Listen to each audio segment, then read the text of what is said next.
واقعی کم نہیں اللہ کے گھر کی رونق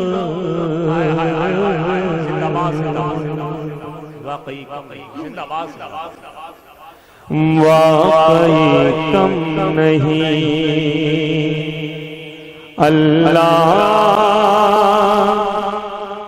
کے گھر کی رونق واقعی کم نہیں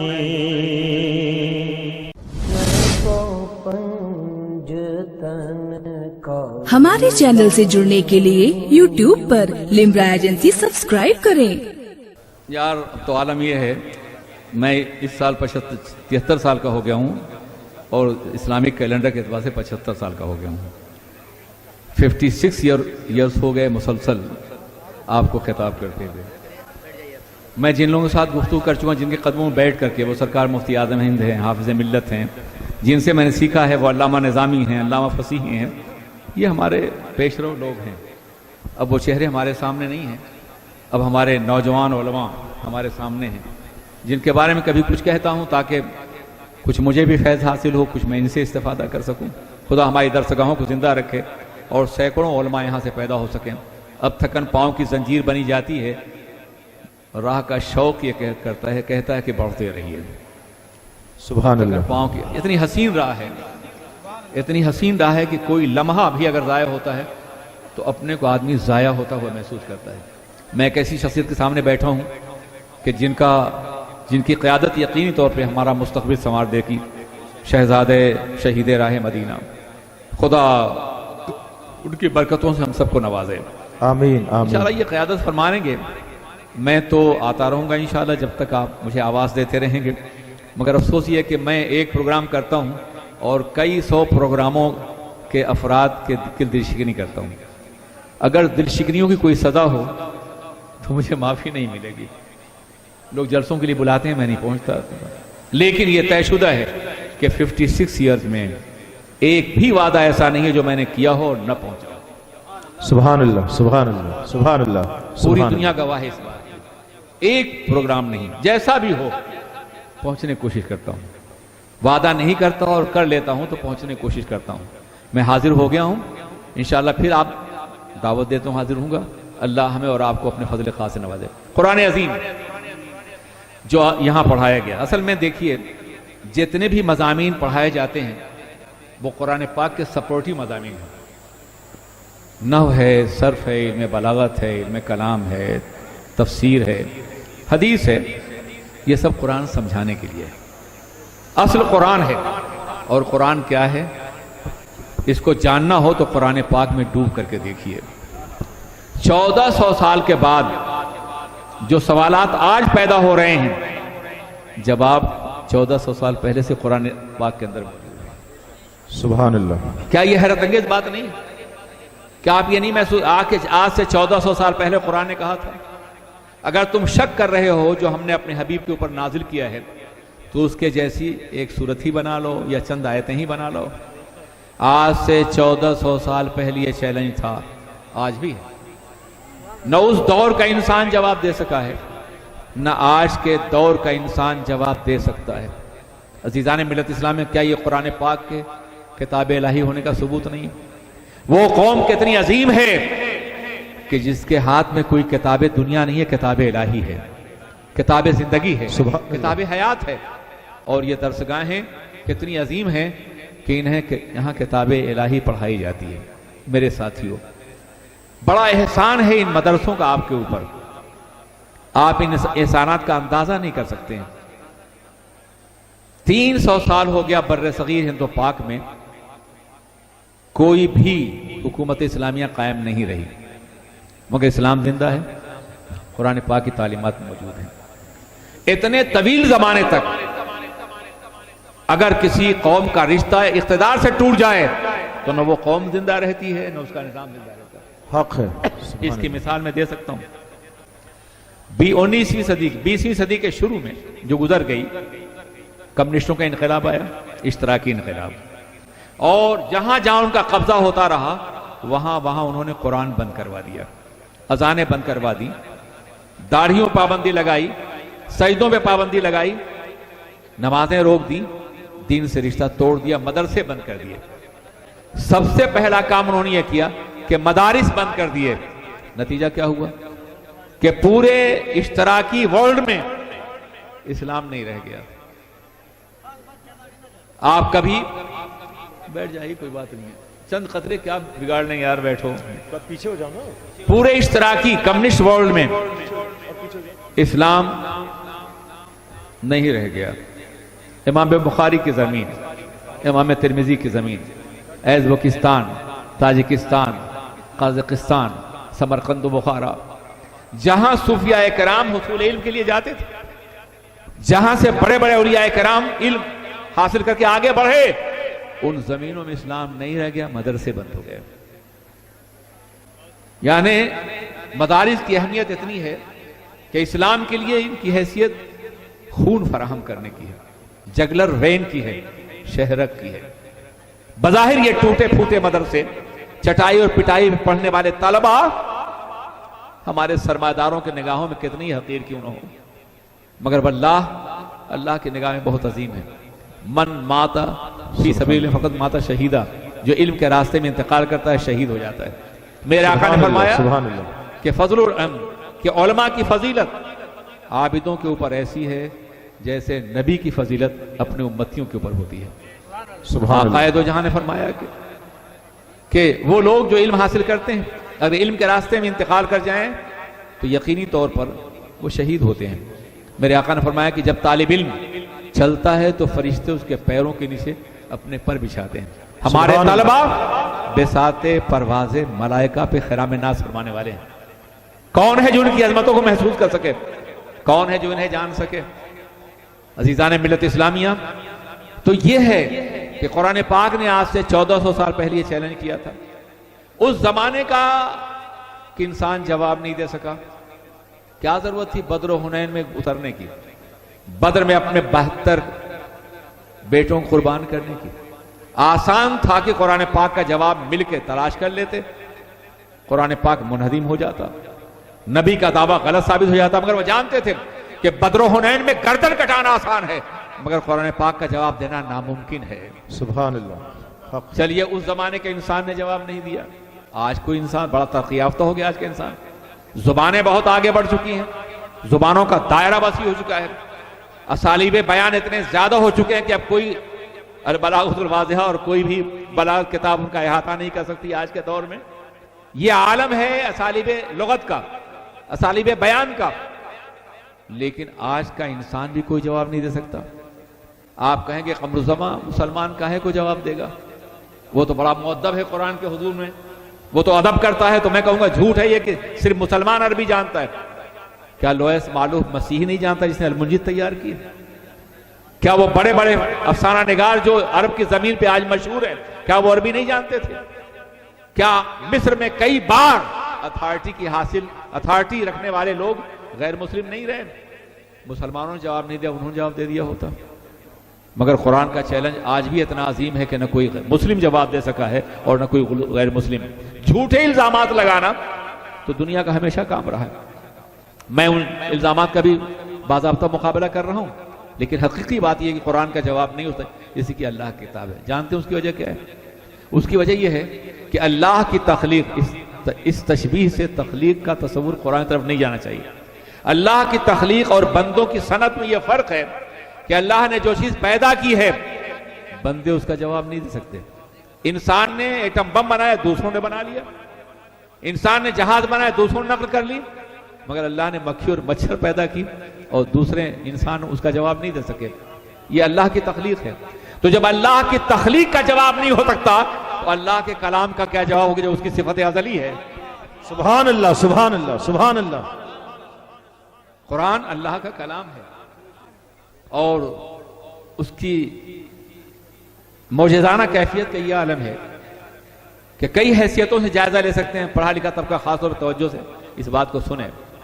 زبانوں میں تبدیلیاں ہوتی رہتی ہیں حالات کے ساتھ ساتھ، اسالیب بدلتے ہیں، انداز اظہار بدلتا ہے، ووکیبلریز میں اضافہ ہوتا ہے، دوسرے زبانوں کے اثرات مرتب ہوتے ہیں، نئی چیزیں پیدا ہوتی ہیں تو نئی لغت سامنے آتی ہے۔ ہر زبان میں ایسا ہو رہا ہے کہ ہر 20-25 سال کے بعد زبان تبدیل ہوتی رہی، تو کیا عربی میں تبدیل نہیں ہوئی ہوگی؟ 1400 سال کا زمانہ گزر گیا، عربوں پہ فرانسیسیوں نے حکومت کی، ڈچوں نے حکومت کی، اور باضابطہ انگریزوں نے حکومت کی، ان ملکوں نے حکومت کی، عربی پہ ان کے اثرات مرتب ہوئے، ہزاروں غیر ملکی الفاظ عربی میں شامل ہوئے، یہ سب کچھ ہوتا رہا، مگر قرآن کا اعجاز اپنے مقام پر ہے۔ تبدیلیاں ہوتی رہیں دنیا کی ہر زبان میں۔ میر کبھی اپنے زمانے کے بہت بڑے شاعر تھے، 100 سال بعد کے شاعر تھے۔ غالب اپنے زمانے کے بہت بڑے شاعر تھے، آج غالب کی زبان حریف دم افعال نکلا اگر بتایا جائے تو آپ محفل سے اٹھ کے چلے جائیں گے۔ میر کی زبان جو بڑی آسان تھی، سرحان میر کے آہستہ بولو، ابھی ٹک روتے روتے سو گیا ہے، تو جیسی ٹک کہا آپ نے ویسی آپ نکال دیا ادبی معاشرے سے۔ ہر زبان میں کا اسلوب قدیم بھی ہے، اسلوب جدید بھی ہے۔ اسلوب قدیم جو ہے کلاسیکل لینگویج، وہ صرف لائبریری کی زینت ہوتی ہے، ریسرچ کے لیے ہوتی ہے، تحقیق کے لیے ہوتی ہے، رواج عام اس کا نہیں ہوتا۔ اسلوب جدید ہی ہر دور میں آگے رہا ہے۔ آپ اندازہ کیجئے کہ دنیا میں ہر زبان ترقی یافتہ ہوتی رہی ہے اسلوب جدید اور اسلوب قدیم کے نام سے، مگر قرآن تنہا وہ زبان رکھتا ہے کہ اسلوب قدیم کی ساری خوبیاں ہیں، اسلوب جدید کی ساری عظمتیں اس کے اندر شامل ہیں۔ سبحان اللہ، سبحان اللہ۔ نعرہ تکبیر، نعرہ رسالت، حضور مفکر اسلام، حضور معین ملت ڈاکٹر طہ حسین جو پہلے کمیونسٹ تھے، بہت بڑے ادیب جنہیں اتھارٹی سمجھا جاتا ہے عربی ادب میں، انہوں نے قرآن نہیں پڑھا تھا، لیکن جب قرآن پڑھا تو انہیں کہنا پڑا، مجبور ہونا پڑا کہ دنیا کی ہر زبان اسلوب قدیم اور اسلوب جدید کے اعتبار جانی جاتی ہے، مگر قرآن تنہا وہ کتاب ہے کہ جس کے 3 اسالیب ہیں۔ عربی وہ زبان ہے جس کے 3 اسالیب ہیں، اسلوب قدیم، اسلوب جدید اور اسلوب القرآن، جو ہر دور میں جدید ہے، ہر دور میں قدیم ہے۔ سبحان اللہ۔ قدامت کی تمام عظمتیں سنبھالے ہوئے ہے اور جدت کی تمام خوبیاں سنبھالے ہوئے ہے۔ قدامت کا احترام بھی ہے اور جدت کا اہتمام بھی ہے، اور یہ ہر دور میں ہے، ہر عصر میں ہے۔ ایک اور اعتبار سے بیرسٹر معین ہے تو یہ زیادہ محسوس کریں گے، لا کی زبان بڑی خشک ہوتی ہے، بہت ڈرائی ہوتی ہے۔ جانتے ہیں کیوں؟ اس کی وجہ کہ ایک پلے پر آپ قانون کی زبان رکھیں اور دوسرے پلے پہ مفہوم، تو دونوں برابر ہونا چاہیے۔ اگر مفہوم زیادہ ہو گیا یا زبان میں کمی بیشی ہو گئی تو جسے پھانسی دینا ہے وہ بچ جائے گا، اور جسے بچنا ہے اسے پھانسی دے دیں گے آپ۔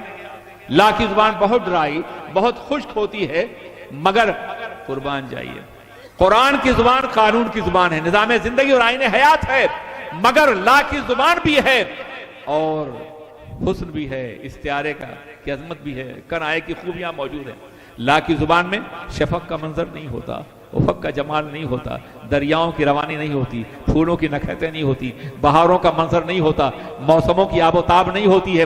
یقینی طور پہ لا کی زبان میں یہ کچھ نہیں ہوتی، مگر قرآن لا کی زبان ہے، قانون کی زبان ہے، مگر شفق کا حسن بھی ہے، افق کا جمال بھی ہے، دریاؤں کی روانی بھی ہے، سبحان اللہ، صحرا سبحان کی اللہ۔ وسعتیں بھی ہیں، آفتاب کی چمک بھی ہے، سمندر کی وسعتیں بھی ہیں، کہکشاں کا جمال بھی ہے، پھولوں کی نکھتیں بھی ہیں، استعارہ بھی ہے، کنایا بھی ہے، تشبیہ بھی ہے، وہ ساری خوبیاں جنہیں محاکات ادب کے نام سے یاد کرتے ہیں، سب قرآن کے اندر منزل کمال موجود ہیں، اور پھر قانون کی زبان ہے۔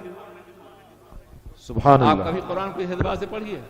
ایک بات اور میں بتا دوں، قوانین دنیا میں بدلتے رہتے ہیں، قرآن کا قانون کبھی نہیں بدلے گا۔ کیوں قوانین بدلتے رہتے ہیں؟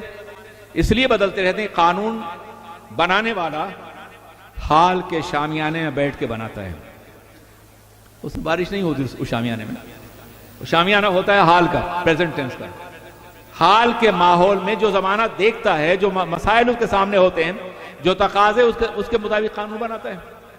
وہ قانون بنانے والا آج کو دیکھتا ہے مگر کل کو نہیں دیکھتا، موجودہ زمانے کو دیکھتا ہے مگر آنے والے زمانے کو نہیں دیکھتا، اس لیے وہ قانون بناتا ہے اور آنے والا زمانہ اس قانون کو توڑ دیتا ہے۔ یہی وجہ ہے کہ دنیا کی پارلیمنٹ میں، مقننہ میں آئے دن قوانین تبدیلیاں ہوتی رہتی ہیں، تبدیلیاں کرنی پڑتی ہیں اسے، اس لیے کہ وہ حال کو دیکھ رہا ہے، کل کو نہیں دیکھ رہا ہے، آج کو دیکھ رہا ہے۔ کل کے بارے میں کچھ گیس ہے، کچھ امکانات ہیں، پاسبلٹی ہیں جو ایرر سے خالی نہیں ہے، وہ صرف آج کو دیکھ رہا ہے۔